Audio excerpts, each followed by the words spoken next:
Who's traveled? Stout versus Ripon. Okay. Turned out to be a really good game. Okay. To me, that was a walk right there. Did you see that? It was a jump stop. He came off of 1 foot, but he landed on 2. So that's a jump stop, right? It's just a different version of a jump If stop. that's what you had, I didn't have that. I would let that go as a jump stop, unless it's really obvious, like hey, they're gaining an advantage. You guys need to call that.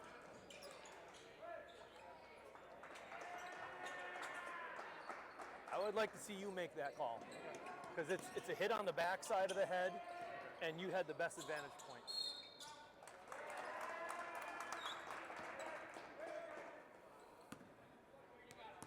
All right, I'm going this way.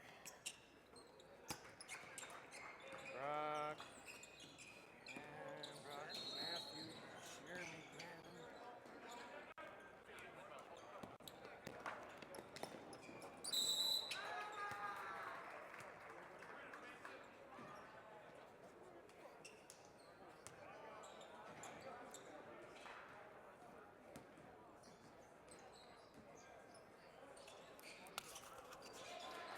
All right, so let's talk briefly about that last play.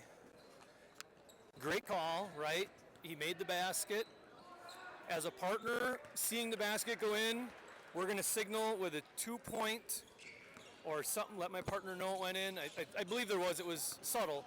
And then as we're reporting to the table, let's stop and keep our distance away from the table. We need to get into the proper reporting area per the book, which means there needs to be distance from, in essence, what we're doing is we're putting ourselves into, coaches are going to give us an earful land, and we want to just be separating ourselves from that. It also looks a lot more proper and more confident.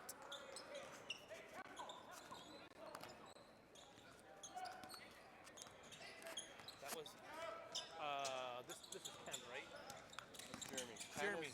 Kenneth on the baseline. Okay, well, yeah, let me write down something. Jeremy here. Jeremy, I'm going to say Beard. And that's Matthew, that's right. So subtle notes to keep one person separated from the I wish we had numbers, that'd be a lot easier. On our backs? Yeah. It's kind of lame, but it also is I've seen it at much more convenient. Before, yeah.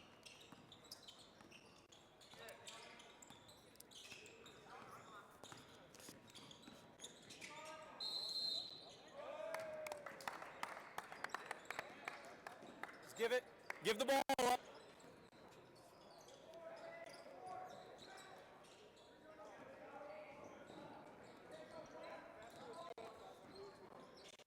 Let's slow all that down. Yeah.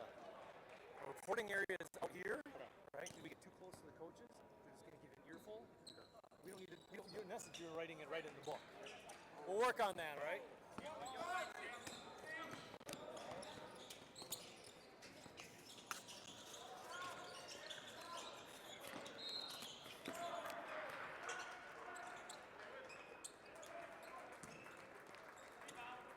All right, Ken, as your trail, as you just were, I want you to get on the floor and get more engaged.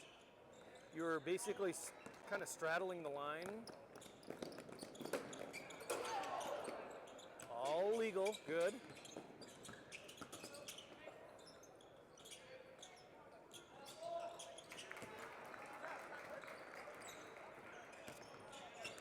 All right, I'll throw one thing out to the crew. I don't care about the shorts, right? This is a different format, right? We're in a tournament.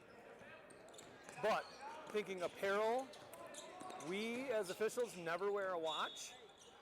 We never wear a wristband. We never wear, we can have a wedding ring on, but we never wear a watch.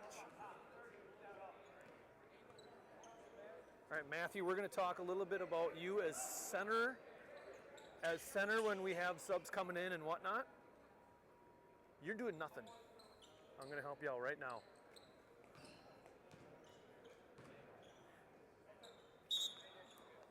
Those are his subs. Yeah. You can let him know. Okay, I do. Then put that puppy down. Okay. He's in charge of the subs. So we're not doing anything. No, don't mirror him. Then okay. Don't mirror him. When he's done and he does this, that's when we mirror. That's the only signal, because what's going to happen is he's going to look at you, and he's going to think, if I see this, that means it's time to play. And I've seen it happen bad that way.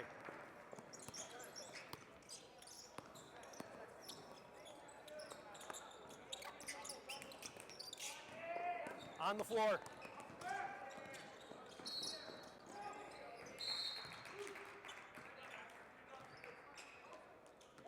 So I'm going to encourage you to get, when you're C, get on the floor, unless they're up in your lap. It's going good? It's going good over here? I think so. I just got in.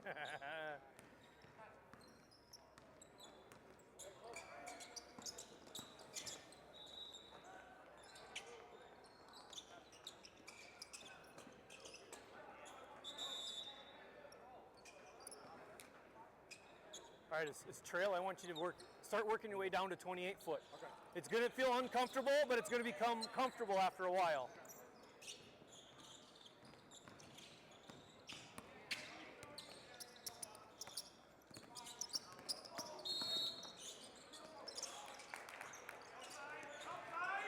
Let's get down to 28 foot.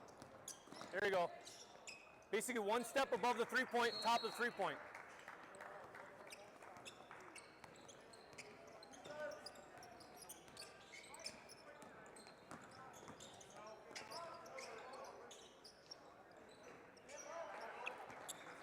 Mirror it. Mirror it.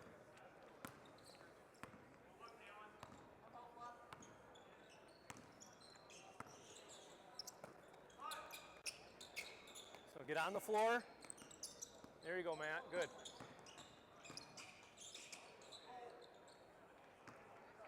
Good. Remember to trail that. Don't beat him up to half court. You need to trail him. It's a habit. I do it too, and you just got to break it.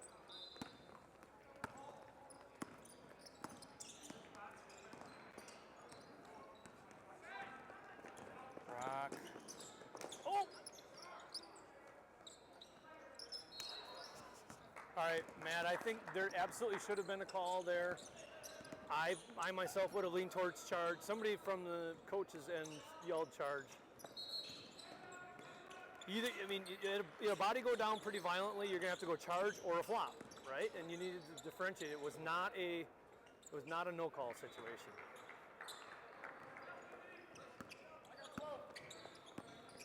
And likewise, Ken, you were C on that play on that particular potential charge that occurred. If he doesn't call it, you have the next best advantage point. And if he doesn't call it, you wait a second and you think, oh, it's a foul. And then you actually call the foul.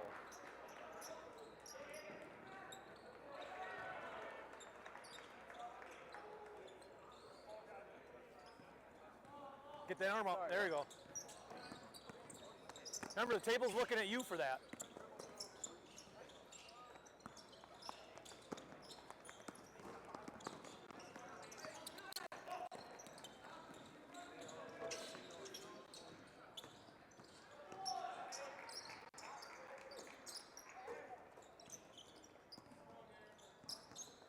All right, Ken, I can see your C positioning is way too high. Ken, C! C, Ken! I'm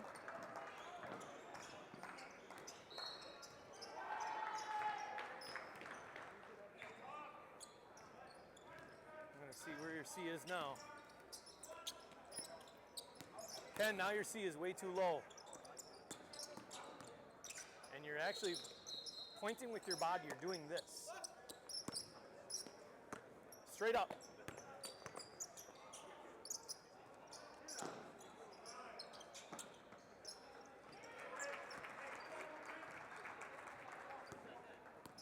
I can't reach that. I'll blow my knee out.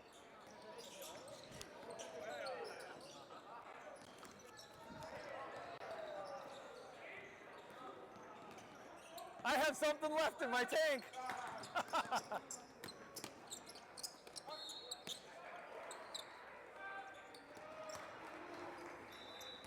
All right, so we're gonna pay attention to Ken here. Yep. So his C now, he just ran out of bounds. We have a little liberty here, but why be out of bounds? Yep. Okay. We're always going to, like we had the cones before, I told Mike we need to put him in, and that's why, right? We don't need to run against coaches here. Correct. Or table personnel, subs or whatever.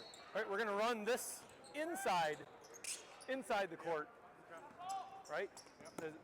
Yeah, we have the space now, but we shouldn't. On the court, Ken. On the court. One step in.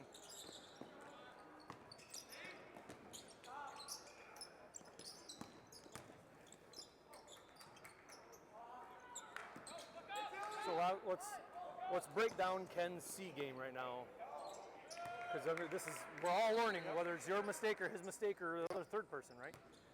We're gonna talk. What I do is I say, if I'm on the line, I go one step in, which in essence is a 3-point line-ish, and then I'm always straddling this line unless play indicates I need to move, right? So if I need to go this way, I go one up, or I go one down or one in, depending on the scenario, and then I rubber band myself back. Okay. So if I watch Ken, when he's down here, he's actually down in the purple, which is way low. We reduce our angles, right? And if we're high, which he was down there, he's typically high, which is maybe it's optical illusion based on whatever. But he's high, now we have two trails. So now we're losing angles again. And we're losing all inside presence of what's happening and inside credibility. So it's good to learn. I mean, you almost kind of say, what can I gather? As the trail right He's high, yeah. He's as high as the trail is. He's on the purple there, and then he comes down here and he'll go on purple. Watch.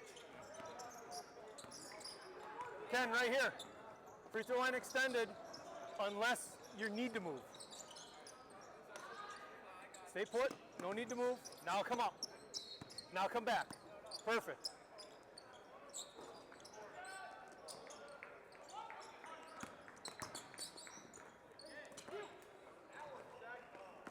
All right. What I found myself doing down there was not rotating over when the ball was moving, because I'm used to two-man where I'm kind of in the same Understandably. spot. Yep, that's totally understandable. And it's what I try to do is, and here's a really good rule of thumb, like we talked upstairs. If the ball goes weak side and at least the free throw line or lower, now Ken, you're up, because he's lead now. So the ball goes weak side or lower, most likely we're going to expect a rotation. So if I'm an outer official, either C or T, it starts feeling like a rotation's supposed to happen. I'll now, my eyeballs start paying attention for that, or I just automatically think rotated. And it's all based, that would have been a foul.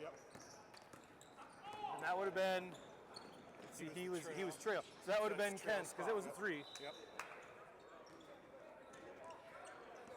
He had no space to land. What's it? He had no space to land on that. So, again, rotations-wise as a lead, we start, even if you're working a two-person game, right?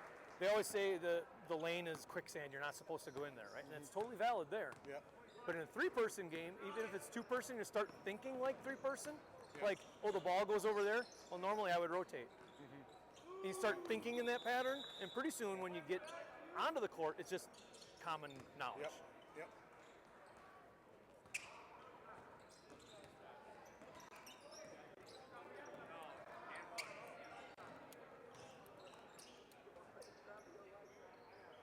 Wow, how many people need to tie their damn shoe? Double knot that sumbitch. Yeah, right? Get some tape and tape it down.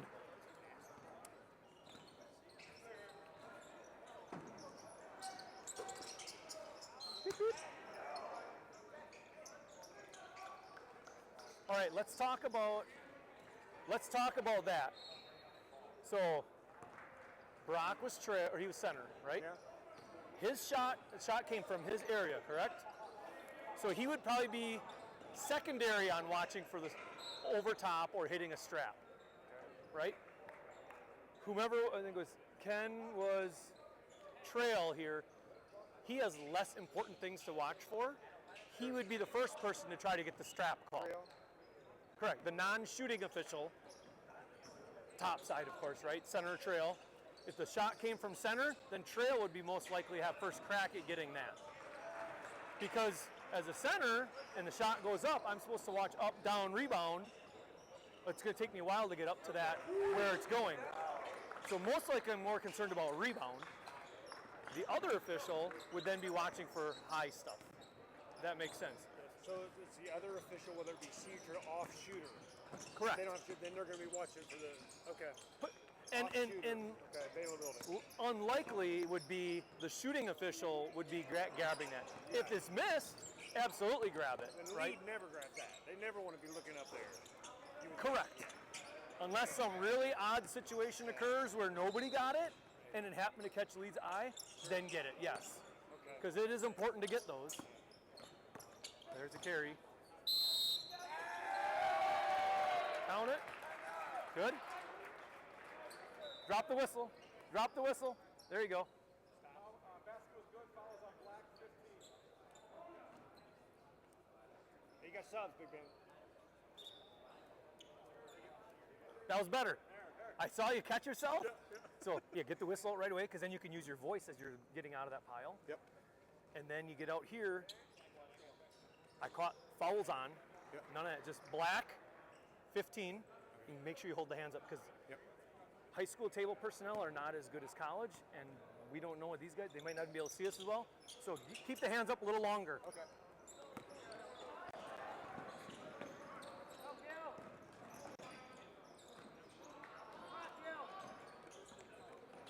It's a high-scoring game.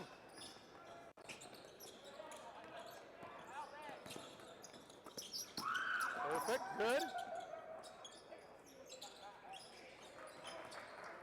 See, that would have been a good chance to rotate there when the ball was there. That would have been foul there, and that'd be a foul. Brock, you missed both of those fouls there.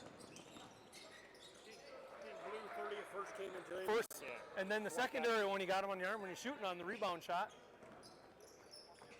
And likewise, if he maybe didn't have an angle on the second one, center should have grabbed that.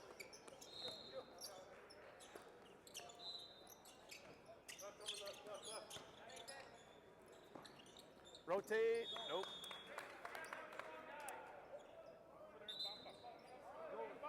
Bump him. Take it. Take it. Yep. Absolutely bump that shit. Obviously, the book says that they want a long rotation on anything, but there's some crews I've worked with that when they have a foul, And we're going the opposite way now? yeah, table side, they just stay there and then they just kind of slide. That's like a lot of I people doing that. lean that way 100% of the time. I try, and if I say, depending who I'm working with, they might be comfortable with long, right? Then we're just going to call long switches then, right? It's that because let's say that it was the leads now trail and they're bringing it in to do a long rotation on all the sides, kind of like, why do it? Just slide back Yeah. and go. And if I see somebody coming at me and I'm just like, I'm not going to do that, I'm just like, I got it. Yeah. And I'll just give them the stop sign and then they'll just get out of here.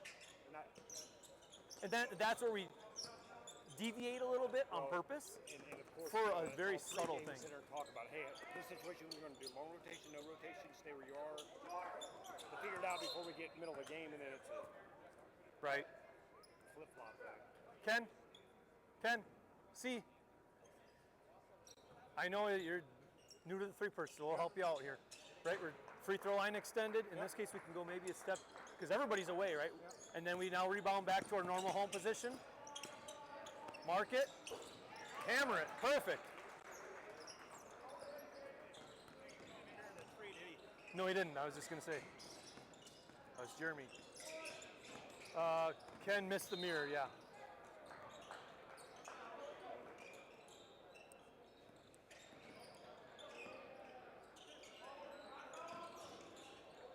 Stay in there, Jeremy. There you go.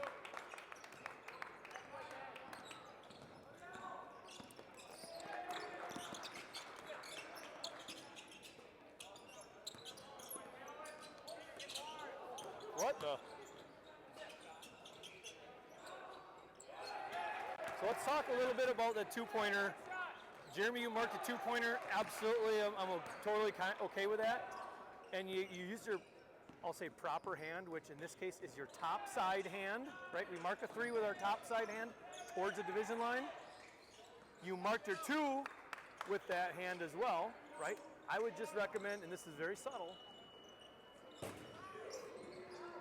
whistle, whistle, too late.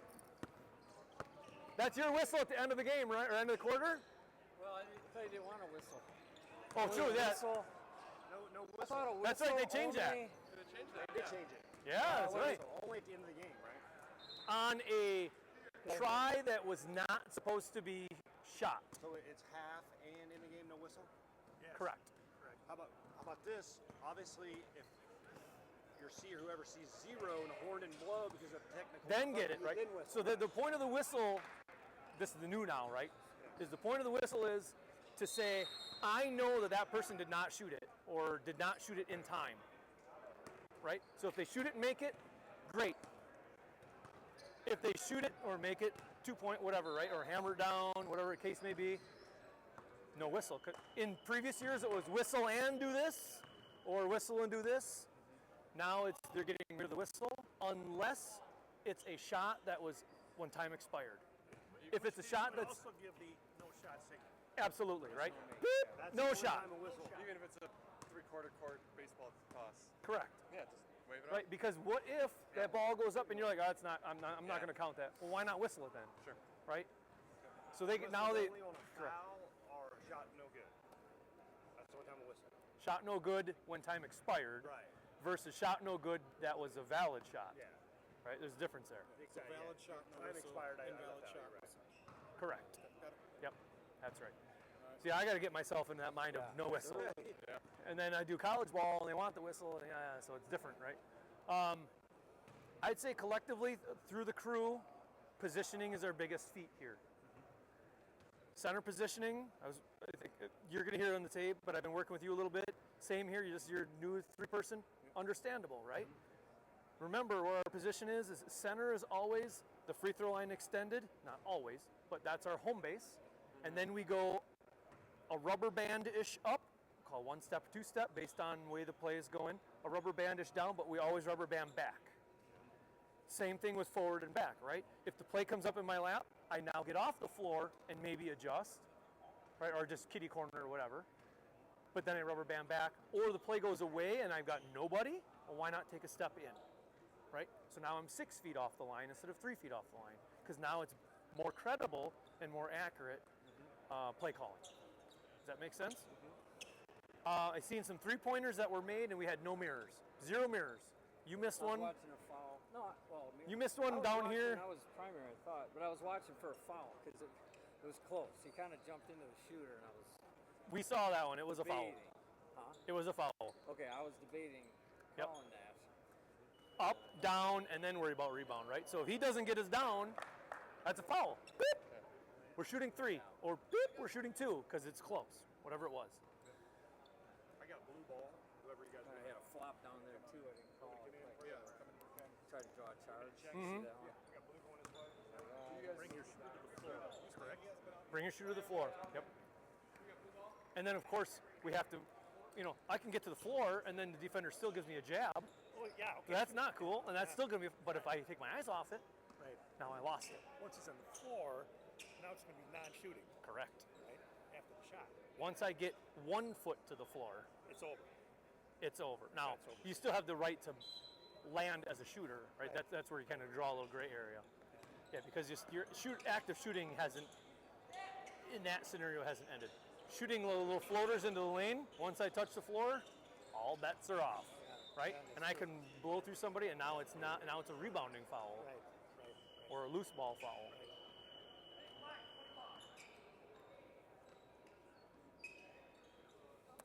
Ooh!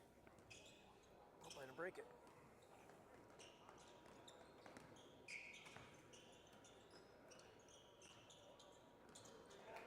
Mark it, Mark. Good. Good.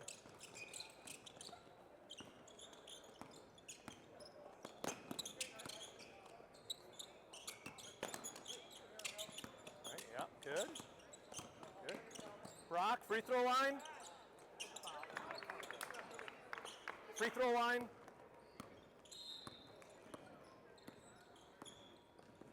You guys ever timed yourself against the clock on your counts? I have, because I get pretty particular about the inbound time. And I had a coach wasn't happy. I got him for 2 5 seconds, on inbound.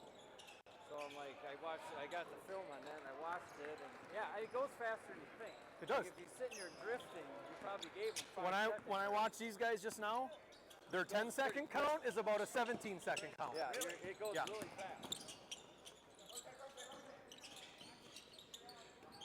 We had Lakeland girls, and Coach Melissa, she's really good about having defensive pressure. Yeah. And we walk on the floor. We walk on the floor, and their defense is always solid. And she goes, "Great, we got you guys. You guys call a really good. You have a good count speed, right? It's more accurate." And I'm like, "Okay." They ultimately didn't benefit from it. We actually got her on a 10-second count or a 5-second count for throwing in, and she's like, "Damn it!" I'm like, "Well, I know you don't get away with stuff." strong defensive teams. I mean, it helps the coach too, because they want their kids to work hard on defense. So if the count's slow, it's a lot of effort being put out there. I was gonna say, when you're trucking up and down here, stay on the floor unless you're pushed off for some reason, right?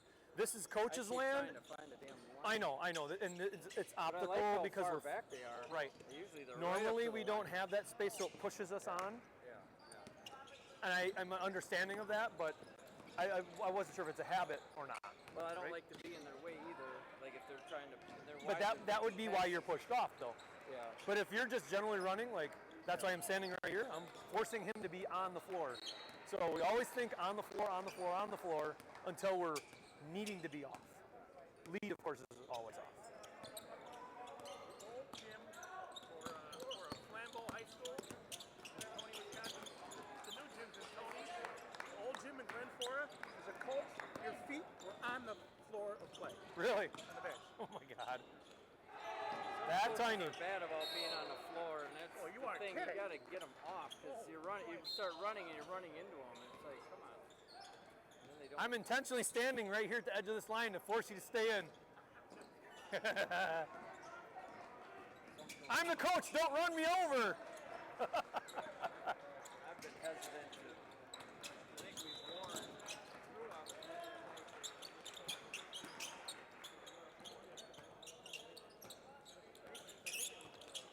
Don't go too high.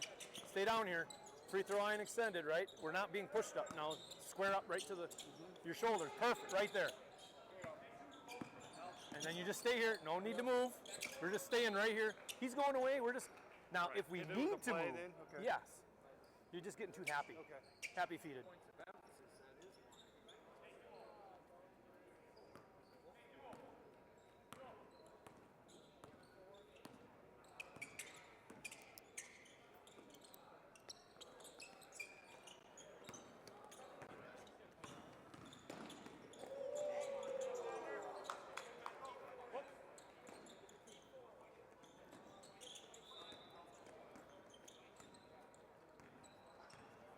This white line is our half court, right?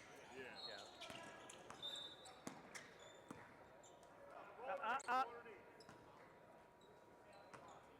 Red, 25. Tough. Come on down. Come on down. Come on down. There you go. There's no need to stand up there. Let's get down and get into his eye view as well. Bring the subs in right here, hand out. Yeah. Just hand up, and I don't care which hand, right? As long as he sees it, that's the important thing.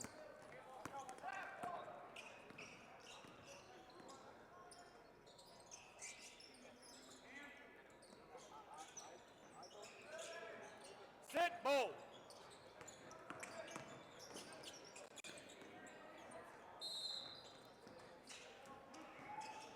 Pump.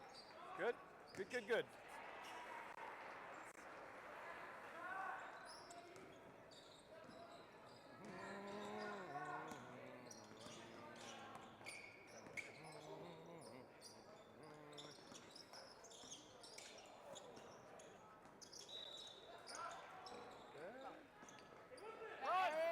Run!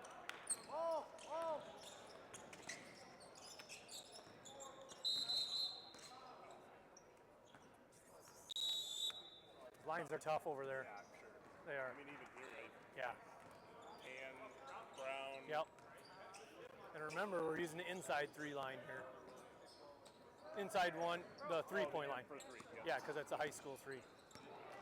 Might be worthwhile to mention to the teams when they're warming up. Just, hey guys, remember it's inside 1. Now, did they move that back for men and women? Yeah, men and women are the same.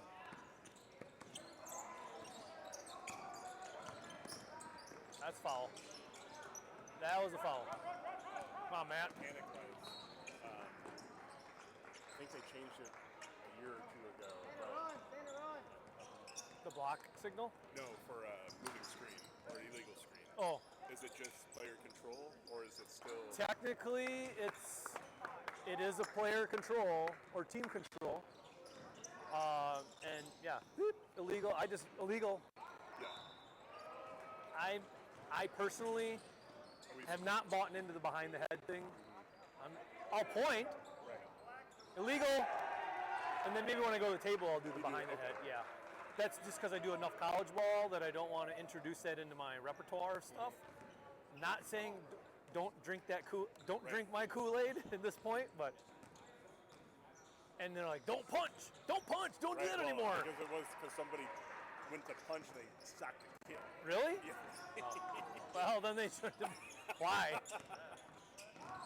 I always heard it was like it looks demonstrative or mean. But Out of bounds. That's what those need to be, though. Yeah, Right? yeah. That's why I use it. I screw it. I'm punching. Now, if I get to playoffs, I'll probably try to refrain what I use and don't use. But that is what it is. All right, time to work.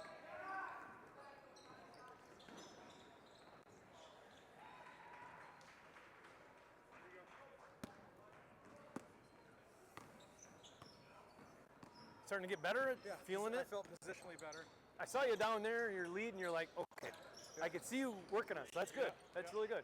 Yeah. It's gonna take practice. No matter what, it's gonna take practice. The other thing that's gonna throw you off is free throws.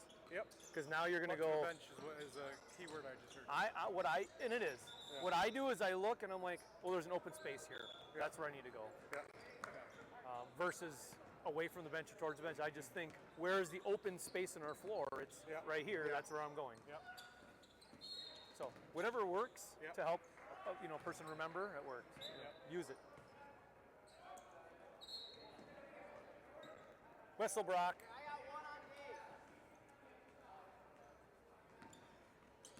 All right, we had 2 guys holding up their arms there. I don't know what was going on. So food for thought is, if I'm inbounding the ball, I'm not going to hold up my hand until I'm ready to I go. need to hold up my hand. Because the sub guy has his hand up. We don't need 2 people doing that. Is the C generally the sub guy? When we're long ways like that, Yeah. yes, all the time. Okay. All the time. Otherwise, if it's the person that's bench side or table It's side. going to be table side, Okay. top official table side, unless the top official table side is going to be putting the ball in. They're dealing with putting the ball in and getting everything arranged. Okay. Then C would the come C in that case would grab them and help them get in.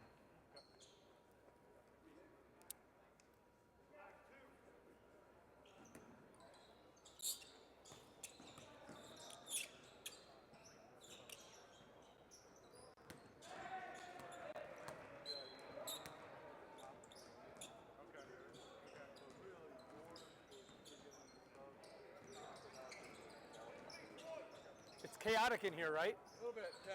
So we had the subs before. Yes. Put a whistle on it. I don't Okay. just get it right away. Whistle. That means you guys have to watch me until I put my hand down.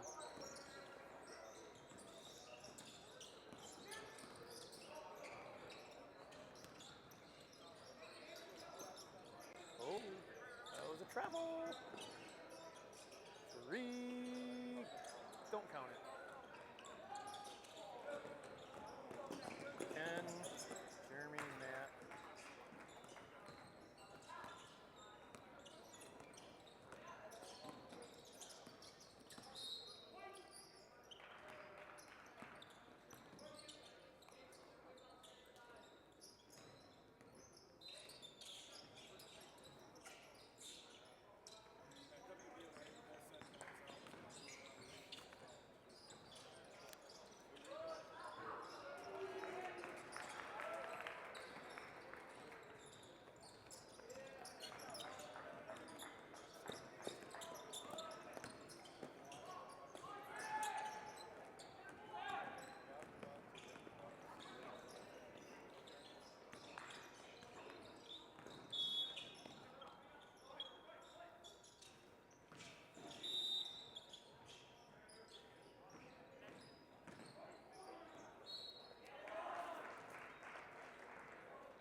No run.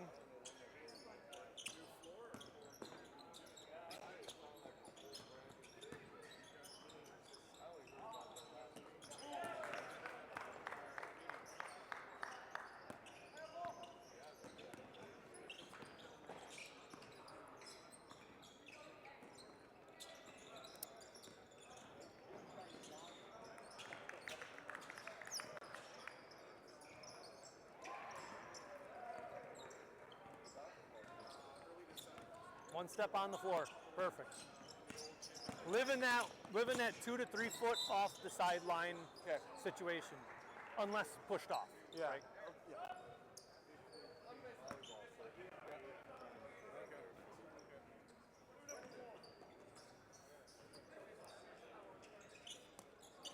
We're good. Hey, have yourself a plate when we bring them in, all right? Thank you. Thank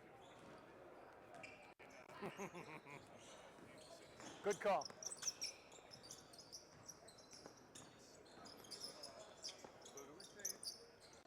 Ken. What's that? Did we say anything about watches? I mentioned it in the video, yeah. No watches. It's on the other court too. It's like, okay. Yeah.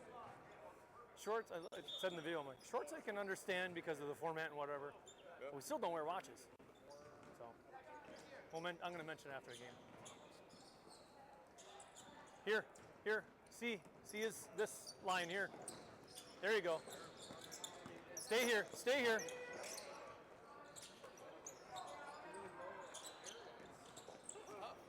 is the lines. Oh yeah. It is very difficult. You can do it okay in the lead spot, but the trailer C, it's a bit challenging. Yeah. Even like finding your landmark or the free throw line. Uh-huh. 3 points, whatever it is, you know.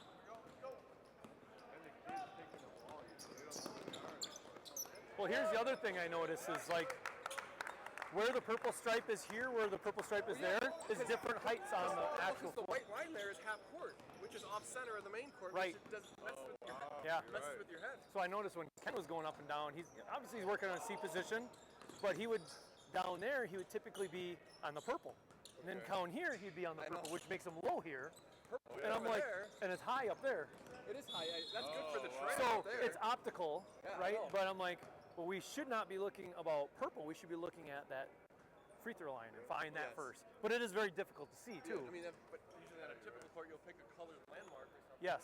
That's my pro job. So it's difficult. But even like if you're doing a college game here, the varsity court, there's a lot of lines for a college court. Yeah.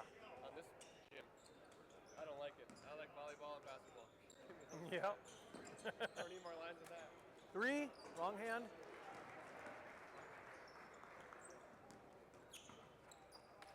So Ken, we'll work on your we're going to mention 3-point mechanic. We always want to signal. Always want to try to. This is a subtle thing, but it's important, and I'll explain why.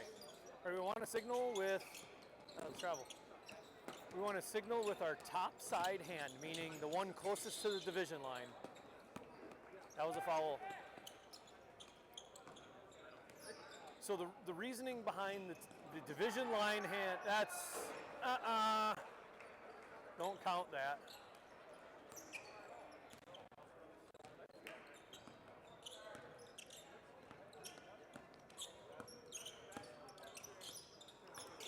You guys know, right? Yeah. And maybe that as well for hanging. So okay, so back to what we're talking about, top side hand, right? The top side hand is important for 2 reasons, right? If I'm the trail or the center and I mark my 3-pointer, I want my trail or center to see that hand. And which hand is more apt to be seen is the one closest to the division line. If you use the bottom side hand, there's possibly a player or 2 that are in the way. The second factor on that is statisticians and tables and whatever need to know if that's a 2 or 3-point attempt. And it's, again, the same concept. That top side hand is more apt to be seen versus a bottom side hand. All right, we're going to break down the dunk that just occurred, or possible dunk. He tried to dunk it. He missed it. The ball hung on the rim. He stayed on the rim. Ultimately, the ball was bouncing around on a broken down rim, we'll call it, or a hinged rim. Now, because he didn't make the initial attempt, the ball rolls around and rolls in. That's basket interference on that player. And I would say, because he hung on the rim so long, that would be a technical as well. Because he overstayed his duration on the rim. That's what I like to say. Player overstayed their time on the rim. Simple as that, coach. So we're gonna break that play down as well. All right, what I'm seeing collectively throughout this game is a lot of players giving the I feel I was fouled, right? And maybe based on how our play calling is, that would probably be like, that was not a foul. In this game, because of the play calling selection you guys have used, you're letting them get away with fouling when it's not being called a foul. So now the players are not getting their, I guess, what they should be awarded, right? They should be awarded free throws or a push foul on the sideline or something like that. I tried to kick it in.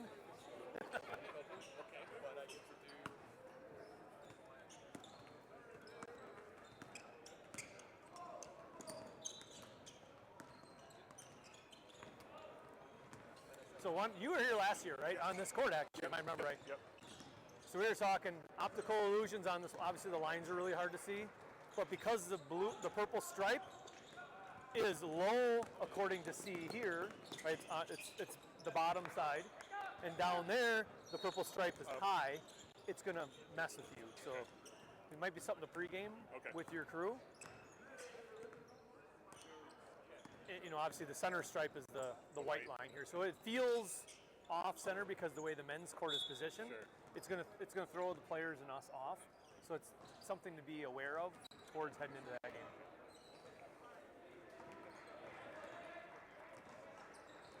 We're taking the ball, yeah. We need a whistle on that though. Ken, when we bring in subs, we need a whistle because we need to know I have it. Watch me with my hand, right? Always a whistle when we bring in at least a batch of subs. Always.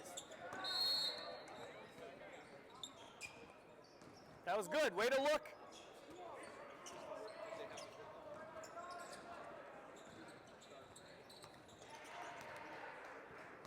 So Jeremy, that was really good. You had a three-point shot that was airballed, that went out of bounds. The very first instinct you had was to look to your partners for a touch because it felt like it might have been touched. And that is a really good habit to do, right? Let's reinforce that. I need to look to my partner or partners based on the play to see if it was tipped because it felt awkward. You got a 5-second count? Nope.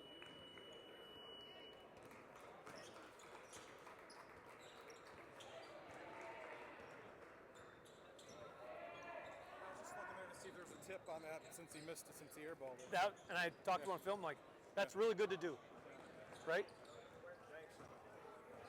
Nice job, man. Hey, were you the one that tried to dunk that one before? No, were you? You did? You tried to dunk that one? Hey. That would, so I'll explain that normally the time you spent on the rim would have been a technical. So don't hang on it, let it go, unless, of course, there's danger underneath, right? You weren't swinging, so you're just straight. I would have called a technical. So just a heads up on that. You had me thinking, you know, but then I don't know if he thought he was going to get hurt. All right, let's get out of these guys' way. Let's kind of go on the backside here. You need to grab something,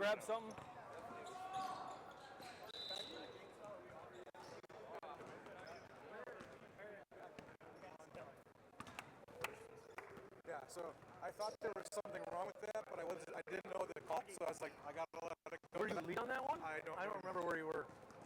I don't remember where So I was. let's break down that. I think I was a C on that. Okay. I was On the hanging? Yeah. So let's break that play down. Who was under the hoop? You were under the hoop? Yeah, so I was So you had pretty much nothing, but you can. Yeah, I was contemplating. I was like, nah, I was 50-50. I should have because So- obviously they were. This is very similar to I had a play in Nina where it's kind of similar play where he got up, he did it, he actually hung on there, and the ball kind of bounced a little up, and he went into his other hand and grabbed it and put it in. And I'm like, no, you're not counting that. It's technical. And Lee, the coach, he's like, oh my God. Like, he hung on it, Right. and he well overstayed his time on the rim. Yeah. Simple as that, right? This was technical. The one that went in my head, the rule that went in my head would have been offensive basket interference, which I wasn't sure was right. That would be your first inclination, would be at least basket interference. And then you now weigh, was there enough to go after a technical? And I thought there was. Because there was no danger immediately under him. Right, he was straight up and down vertical dunking. He wasn't swinging dunking. Right? Pull up.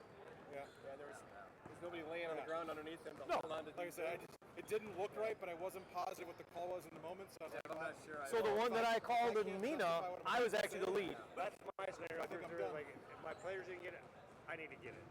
Absolutely. That's So fine. you're basically going to be extra cadence whistle, The last resort. right? You guys have primary, Okay. and then you're going to wait, and you're like, guys,